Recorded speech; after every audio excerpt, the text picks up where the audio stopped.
आइए दोस्तों, आज आपको पढ़ाते हैं साइंस का एक चैप्टर। कुछ टॉपिक पढ़ाएंगे उस चैप्टर का, जिसका नाम है प्लांट लाइफ, यानी पेड़ पौधों की ज़िंदगी के बारे में हम जानने का कुछ प्रयास करते हैं। आखिर पेड़ पौधा क्या से क्या करते हैं। जैसे हम लोग अपने बारे में जानते हैं बहुत सारी चीज़ें, पेड़ पौधों के बारे में नहीं जानते हैं। आइए सीखते हैं कुछ चीज़ें।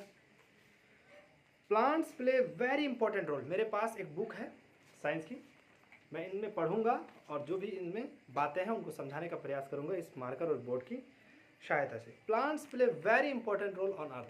कहता है कि ये जो पृथ्वी है इस पर प्लांट अपना रोल बहुत अदा कर रहा है। क्या इसका रोल है समझिए। अब इस चैप्टर में हम पढ़ेंगे इसका रोल प्लांट का क्या है अर्थ पर। तो आइए उसी को जानते हैं। आपके मन में जिज्ञासा होगा ना, प्लांट कौन सा रोल अदा कर रहे हैं। ठीक है, आइए जानते हैं। They provide food. कह रहा है कि ये हमें फूड प्रोवाइड कर रहा है, भोजन प्रोवाइड कर रहा है। ये हमें फ्रूट्स, वेजिटेबल्स, सीरियल्स, पल्सेस ये सब हमें दे रहे हैं। ठीक है।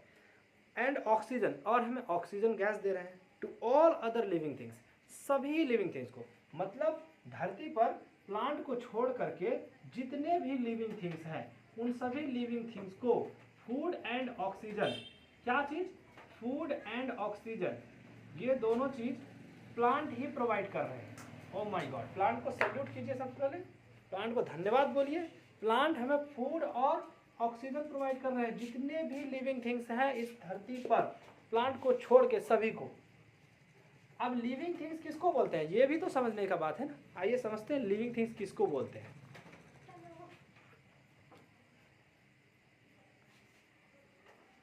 लिविंग थिंग्स, देखिए लिविंग थिंग्स उसको बोलते हैं, जब छोटे क्लास में आप पढ़ेंगे यूकेजी 1 में, तो वहाँ बताया जाता है कि living things breathe, living things grow, living things move, living things feel, living things reproduce, living things feel reproduce, यहाँ तक पढ़ाते हैं हम लोग। उसके बाद हम लोग जब बड़े क्लास में आते हैं तो वहाँ भी बच्चे यही बताने लगते हैं, sir living things breathe, living things move, living things grow, living things जो है रिप्रोड्यूस, इस तरह से बताने लगते हैं। ये बहुत सस्ता आंसर हो जाता है या फिर सस्ती बातें हो जाता है साइंस की भाषा में। आप उस बात को समझिए जहाँ पे सारे कॉन्सेप्ट क्लियर हो जाने चाहिए। मतलब कोई सवाल ना आए, जैसे एक सवाल आता है कि सर प्लांट भी तो ग्रो करता है, बर्फ सॉरी माउंटेन भी तो ग्रो करता है, जिस पे बर्फ़ आकर के जमा हो जाता है तो उसकी जो है हाइट जो है रेज कर जाता है माउंटेन की, तो क्या वो ग्रो तो कर गया, क्या वो लिविंग थिंग्स है? लिविंग थिंग्स तो है नहीं, बुक में तो क्लियर लिखा रहता है माउंटेन जो है नॉन लिविंग थिंग्स है।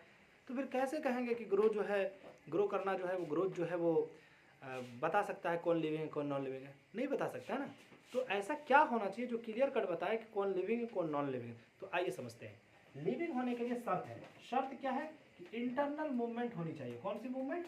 Internal movement. इंटरनल मूवमेंट यानी अंदरूनी मूवमेंट चलनी चाहिए, वो लिविंग है। और जिसमें ये नहीं हो रहा है वो नॉन लिविंग है। वो क्या है?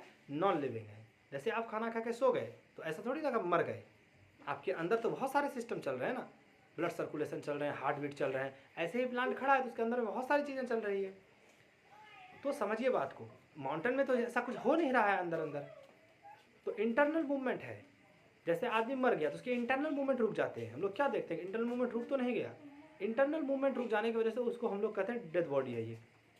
ठीक है। तो आपके लिए सबसे बड़ा सवाल कि आदमी अगर जिंदा है तो वो लिविंग है, क्या मरने के बाद से नॉन लिविंग या लिविंग, क्या समझेंगे आप बताइएगा इस सवाल का जवाब। तो जितने भी लिविंग थिंग्स हैं उन सभी लिविंग थिंग्स को धरती पर अगर फूड और ऑक्सीजन की ज़रूरत पड़ेगी तो कौन देगा? वो प्लांट देगा। इसलिए प्लांट को सैल्यूट करते हैं। प्लांट के कितने बड़े रोल हैं आप सबको समझ में आया होगा। Plants are seen almost everywhere. हर जगह कहा जा रहा है कि प्लांट्स पाए जाते हैं। आपने भी देखे होंगे प्लांट्स जमीन पर भी पाए जाते हैं, दे ग्रो ऑन लैंड, और माउंटेन्स पहाड़ों में पाए जाते हैं, इन डेजर्ट्स राजस्थान में मरुस्थलों में पाए जाते हैं, एंड अंडर सी, और समुद्र के नीचे समतल सरफेस पर भी पाए जाते हैं, बॉटम पर भी, समुद्र के बॉटम पर भी पाए जाते हैं। We know plants grow mostly from seeds when they are enough get enough water, sunlight and air. कहता है प्लांट्स मोस्टली सीड से ही ग्रो करते हैं। सीड से सीडलिंग बनते हैं, सीडलिंग के बाद वो धीरे धीरे यंग प्लांट बनते हैं। और कहते हैं कि इनको प्लांट बनने के लिए वाटर की ज़रूरत पड़ता है, इन्हें सनलाइट की ज़रूरत पड़ता है, इन्हें एयर की ज़रूरत पड़ता है। अभी हम आगे देखेंगे कि एयर का मतलब यहाँ पर जैसे कार्बन डाइऑक्साइड की नीड है, इसे फोटोसिंथेसिस प्रोसेस की बात कर रहा है, वो आगे है इसमें। कहते हैं आगे कि plants are the basic source of food for all living things. जितने भी लिविंग थिंग्स हैं दुनिया में उसके लिए बेसिक सोर्स ऑफ फूड कौन है? प्लांट। प्लांट ही उसे फूड प्रोवाइड करता है। ठीक है। Man and animals depend directly और indirectly on plants for their food. इंसान हो कि चाहे जानवर हो, ये दोनों डिपेंड है डायरेक्टली इनडायरेक्टली किस पर? प्लांट्स पर। किस चीज़ के लिए? अपने भोजन के लिए। अब आइए बताता हूँ मैं फूड मेकिंग कि फूड बनेगा कैसे, यानी फोटोसिंथेसिस प्रोसेस के बारे में। ठीक है, photosynthesis.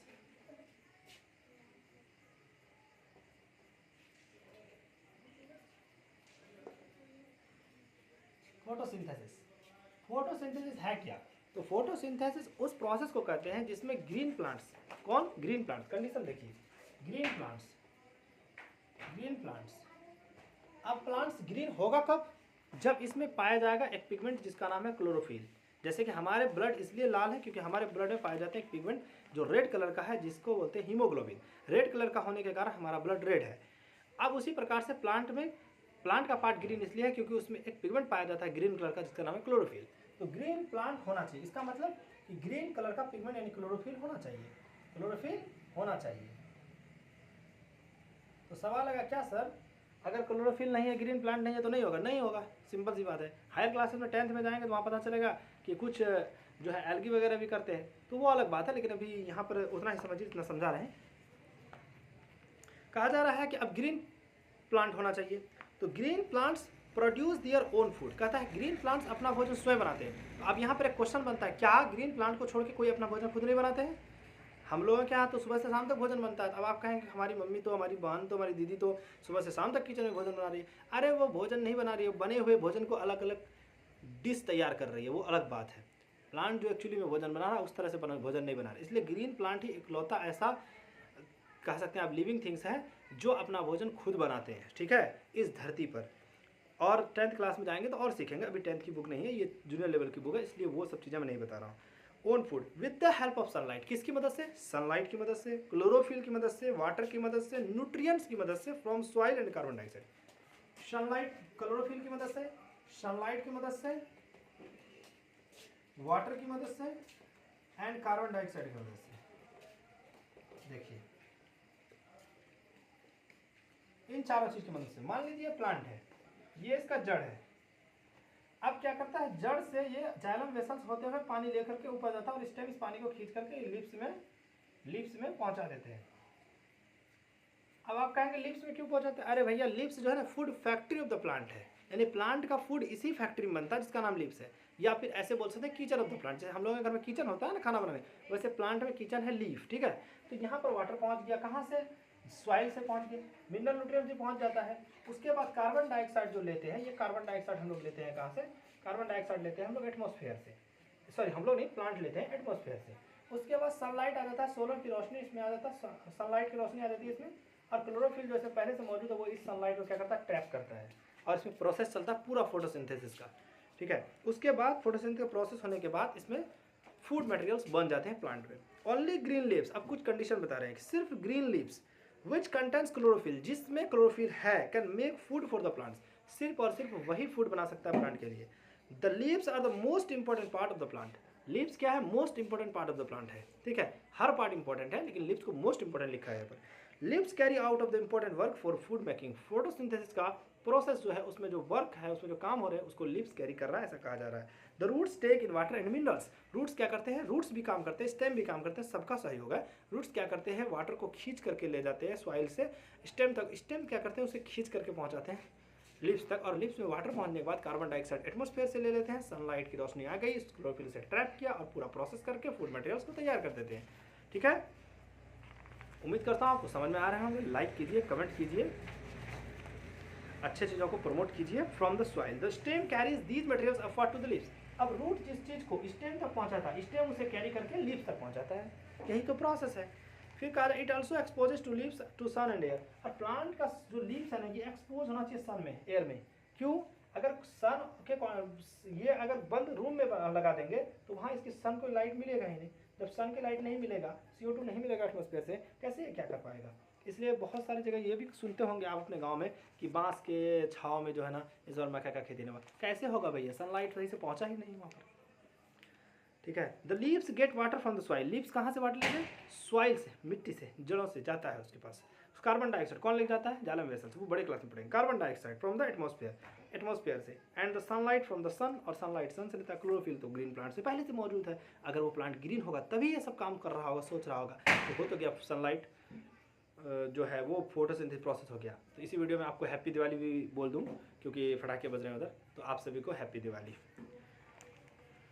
There are number of green cells, बहुत सारे सेल्स हैं, विच कंटेंट्स क्लोरोफिल, जो ग्रीन सेल्स है वो नंबर ऑफ सेल्स है, बहुत सारे सेल्स है, और वो कंटेंट करते हैं क्लोरोफिल को, वो सभी सेल कहा जा रहा है कि फूड बना सकते हैं। तो इसका मतलब है क्या ग्रीन सेल्स जो क्लोरोफिल है जिस सेल्स में ग्रीन सेल्स कहला रहा है वो, क्या ग्रीन सेल्स अगर एनिमल की बॉडी में डाल दिया जाए क्या एनिमल फोटोसिंथेसिस कर पाएगा? ये बहुत बड़ा सवाल है, इसको सोचिएगा आप। The food prepared by leaves is a kind of sugar, जो फूड इस लीव्स में बन रहा है वो क्या है? एक प्रकार का शुगर है, ठीक है। This sugar is utilise by the plants in different way, उस शुगर को प्लांट अलग अलग वे से इस्तेमाल करता है, जैसे to produce energy for growth, अपने ग्रोथ के लिए एनर्जी प्रोड्यूस करता है, to store food in different parts of plant, plant के अलग अलग पार्ट्स में स्टोर करता है फूड को, सच एज रूट्स, रूट में, स्टेम में, लीव्स में, which are consumed by the animals, जिसे एनिमल खाता है, जिसे हार्बिवोर्स आते हैं उसे खाते हैं। To produce new cells and to repair old cells, नए सेल्स को बनाता है और पुराने सेल्स को रिपेयर करता है उसी एनर्जी से, उसी शुगर से। ओके, उम्मीद करते हैं आपको समझ में आएगा। थैंक यू एवं धन्यवाद।